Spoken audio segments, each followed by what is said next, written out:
আসসালামু আলাইকুম। আমি কবির অ্যাকাউন্টিং হোমের পক্ষ থেকে তোমাদেরকে স্বাগত জানাচ্ছি। আমি তোমাদের সামনে আজকে আরেকটি নতুন ভিডিও নিয়ে হাজির হয়েছি। শিক্ষার্থীরা, আজকে আমার আলোচনার বিষয়বস্তু ডেবিট ক্রেডিট হিসাবে শ্রেণীবিভাগ এবং কারণ নির্ণয়। শিক্ষার্থীরা, এই ডেবিট ক্রেডিট হিসাব বের করাটা খুবই গুরুত্বপূর্ণ। কারণ এই ডেবিট ক্রেডিট যদি আমি সহজে বের করতে পারি, তাহলে আমার পক্ষে লেনদেন অধ্যায়টি বোঝা খুবই সহজ হবে।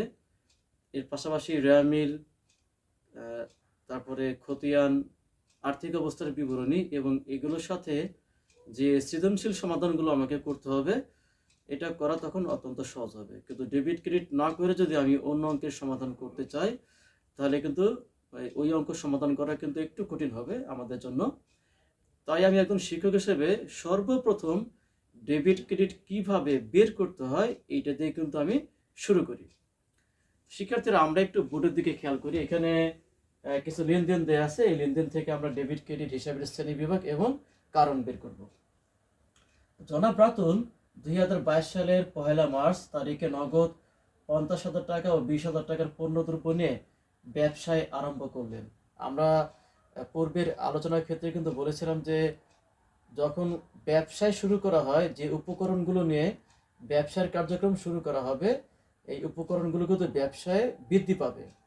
তো উপকরণগুলো ব্যবসায় বৃদ্ধি পাওয়ার কারণে আমাকে খেয়াল করতে হবে যে এখানে উপকরণগুলো কি কি আছে। নগদ টাকা এবং পণ্যদ্রব্য ছিল, যার ফলে 1 তারিখে নগদান হিসাব ডেবিট এবং ক্রয় হিসাব ডেবিট। পণ্যদ্রব্যের পরিবর্তে আমাকে ক্রয় হিসাব ডেবিট করতে হবে। নগদ টাকা সম্পদ এবং সম্পদটা কিন্তু এখানে বৃদ্ধি পাচ্ছে। আমার ডেবিট ক্রেডিট নির্ণয়ের যে সূত্র আছে, সম্পদ এবং ব্যয় বৃদ্ধি পেলে ডেবিট এবং হ্রাস পেলে ক্রেডিট। অপরদিকে আয় দায় মালিকানা সত্ত্ব হ্রাস পেলে ডেবিট এবং বৃদ্ধি পেলে ক্রেডিট। অপরদিকে ক্রয় ডেবিট, ক্রয়টাকে আমরা সম্পদ ধরতে পারবো না, কারণ পণ্য এটা বারবার ক্রয় করতে হয়, বিধায় এই পণ্যটাকে আমার ব্যয় হিসেবে ধরতে হবে, যার ফলে অপরদিকে কিন্তু আমার এখানে ব্যয়টা বৃদ্ধি পাচ্ছে। এই দুইটা উপকরণের সমষ্টিগত নাম হলো মূলধন। কারণ ব্যবসা যখন আরম্ভ করা হবে, তো মালিক যে উপকরণগুলো নিয়ে ব্যবসায় কার্যক্রম আরম্ভ করবে, সেটাকে আমার অপরদিকে মূলধন হিসেবে আমাদেরকে গণ্য করতে হবে, যার ফলে মূলধন হিসাব ক্রেডিট এবং এটা মালিকানা সত্ত্ব। কারণ এই মূলধনের পরে একমাত্র মালিকের দাবি থাকবে, যার ফলে প্রতিষ্ঠানে মালিকানা সত্ত্ব এখানে বৃদ্ধি পাচ্ছে। মার্চের 3 তারিখে আসবাবপত্র ক্রয় 50,000 টাকা। আমরা জানি কোনো কিছু ক্রয় করলে বা কোনো খাতের মাধ্যমে অর্থ প্রদান করলে সেটা ডেবিট দিকে যাবে। যেহেতু এখানে আসবাবপত্র ক্রয় করা হয়েছে, কিন্তু এখানে ক্রয় ডেবিট করতে পারবো না। এই ক্রয় পরিবর্তে আমাকে আসবাবপত্র নামটা ব্যবহার করতে হবে, যার ফলে আসবাবপত্র হিসেবে ডেবিট, এটা সম্পদ। সম্পদ এজন্যই এই আসবাবপত্র কিন্তু বারবার ক্রয় করতে হবে না।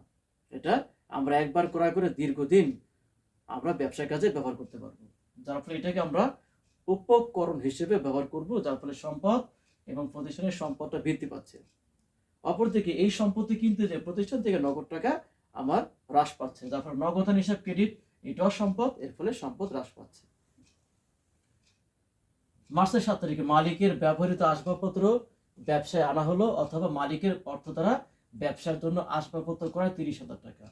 এখন মালিকের ব্যক্তিগত আসবাবপত্র থাকতে পারে, যেটা মালিক বাসায় ব্যবহার করত, এখন ব্যবসার ক্ষেত্রে আমার প্রয়োজন, আমি সেটা ব্যবসায় কিন্তু নিয়ে আসলাম। আবার দেখা গেল কি, মালিকের নিজস্ব অর্থ দ্বারা মালিক আসবাবপত্র ক্রয় করে সেটা ব্যবসার কাজে ব্যবহার করতে পারে। এর ফলে কিন্তু আসবাবপত্রের পরিমাণটা বৃদ্ধি পাচ্ছে, যার ফলে আসবাবপত্র ডেবিট, সম্পদ, সম্পদ বৃদ্ধি। কিন্তু 3 তারিখের মতো এখানে নগদান ক্রেডিট করা যাবে না। 3 তারিখের যে আসবাবপত্র সেটা ব্যবসার টাকা দিয়ে কিন্তু ক্রয় করা হয়েছে, কিন্তু এই 7 তারিখে আমরা মালিকের আসবাবপত্র আমরা ব্যবসার কাজে নিয়ে আসছি, অথবা মালিকের ব্যক্তিগত অর্থ দ্বারা আসবাবপত্র ক্রয় করে সেটা ব্যবসার কাজে ব্যবহার করছি। তাই মালিকের কোনো জিনিস যখন ব্যবসায় আনা হবে, সেটাকে মূলধন হিসেবে গণ্য করতে হবে, যার ফলে এটা হলো আমার প্রতিষ্ঠানে মূলধন বৃদ্ধি পাচ্ছে। আমরা এখানে মূলধন হিসাব ক্রেডিট করতে পারি, অথবা অতিরিক্ত মূলধন এখানে ক্রেডিট করতে পারি, যার ফলে মূলধন মালিকানা সত্ত্ব এবং এর ফলে মালিকানা সত্ত্ব বৃদ্ধি পাচ্ছে। কর্মচারীর বেতন প্রদান 40,000 টাকা। আমরা জানি কোনো খাতের মাধ্যমে যখন অর্থ প্রদান করা হবে, সেটা ডেবিট দিকে যাবে, যার ফলে বেতন ডেবিট। এখন বেতনটা কিন্তু সম্পদ না, কারণ বেতনটা কিন্তু প্রতি মাসে আমাকে দিতে হবে। যারা প্রতিষ্ঠানে কোনো কর্মকর্তা কর্মচারী কাজ করে, তাদেরকে প্রতি মাসে বেতন দিতে হবে, যার ফলে এটা বারবার দেওয়ার কারণে এটা ব্যয়, এবং প্রতিষ্ঠানে এর ফলে ব্যয়টা বৃদ্ধি পাচ্ছে। এবং বেতন প্রদান করতে যে প্রতিষ্ঠান থেকে নগদ টাকা চলে যাচ্ছে, যার ফলে নগদ টাকা সম্পদ এবং এর ফলে সম্পদ হ্রাস পাচ্ছে। মার্চের 10 তারিখে মালিকের ব্যক্তিগত অর্থ দ্বারা কর্মচারীর বেতন প্রদান 20,000 টাকা। যেহেতু বেতনটা প্রদান করা হলো, আবারও বেতন ডেবিট ব্যয়টা এখানে বৃদ্ধি পাচ্ছে। কিন্তু এবার কিন্তু ব্যবসায়ের অর্থ দ্বারা কিন্তু বেতনটি প্রদান করা হয় নাই, মালিকের ব্যক্তিগত অর্থ দ্বারা কিন্তু বেতনটি প্রদান করা হয়েছে। যার ফলে মালিকের অর্থ যখন ব্যবসার কাজে ব্যবহার করা হবে সেটা কিন্তু মূলধন হিসেবে ধরতে হবে, যার ফলে আবারও মূলধন হিসাব ক্রেডিট অথবা অতিরিক্ত মূলধন হিসাব ক্রেডিট করতে হবে, এবং এটা মালিকানা সত্ত্ব এবং এর ফলে মালিকানা সত্ত্ব বৃদ্ধি পাচ্ছে। শিক্ষার্থীরা, আমি তোমাদের সামনে ডেবিট ক্রেডিট নিয়ে আলোচনা করলাম। আমরা যদি ডেবিট ক্রেডিটটা ভালো করে বুঝতে পারি তাহলে ইনশাল্লাহ আমাদের অন্য অঙ্ক করতেও আমাদের অতটা কঠিন মনে হবে না, আমরা সহজে সেই অঙ্কগুলো বুঝতে পারবো। তাই আমাদের সর্বপ্রথম উচিত ডেবিট ক্রেডিটগুলো কি করে বের করতে হয় সেই সম্পর্কে একটা ধারণা অর্জন করা। তা আমি তোমাদের সামনে চেষ্টা করেছি যে সামান্য হলো এই বিষয়টির ধারণা দেওয়ার জন্য। ইনশাল্লাহ আমি আগামীতে তোমাদের সামনে নতুন ভিডিও নিয়ে হাজির হব।